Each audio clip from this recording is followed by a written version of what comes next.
The moment still plays in my head like a scene I can't skip. I reached for my wife's hand as we stepped into the crowded living room, music thumping softly, laughter bouncing off the walls. She turned, smiled at me, warm, familiar, and then gently but firmly pushed my hand away. Still smiling, she leaned in and whispered, "This party is for my ex." I laughed at first. A reflex. The kind you use when your brain hasn't caught up to what your ears just heard. "What?"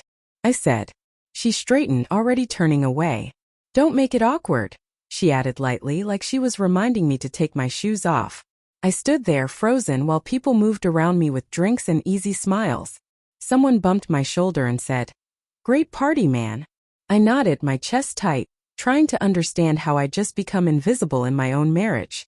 This wasn't supposed to be his party. She'd told me it was a small get-together, old friends, nothing big.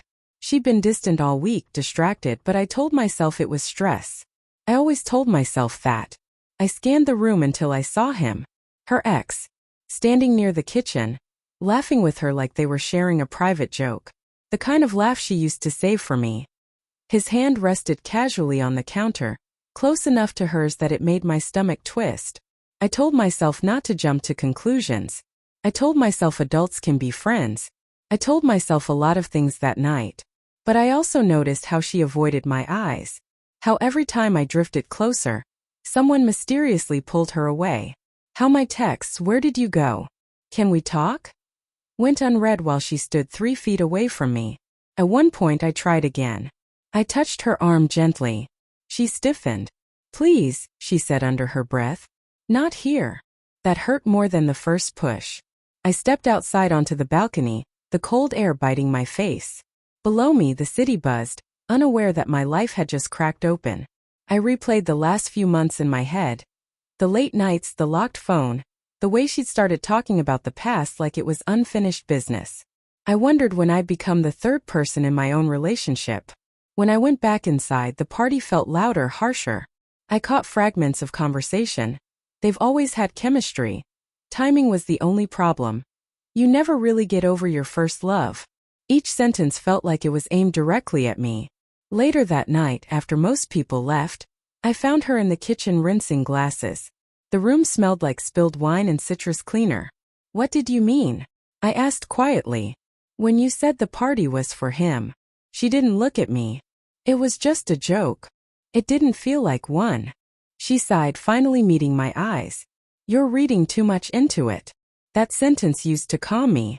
That night it didn't. I asked her if she'd been talking to him. She hesitated just long enough. "Yes," she said. "But it's not what you think. It never is." Over the next few days, the truth came out in pieces. Messages that crossed lines. Late-night calls framed as closure. Feelings she said she didn't plan to feel. She said she was confused.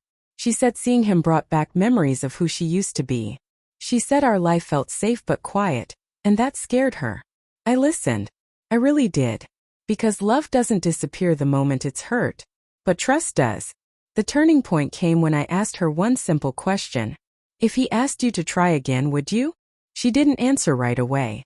That silence was louder than any confession. I didn't yell. I didn't threaten. I just nodded slowly, like something finally made sense. That night I slept on the couch. The next morning I packed a bag. She cried when she realized I was serious. She said she never meant to humiliate me, that she didn't think it would go that far. But intent doesn't undo impact. Walking away wasn't dramatic.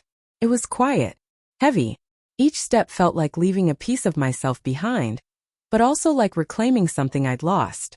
It's strange how memories change.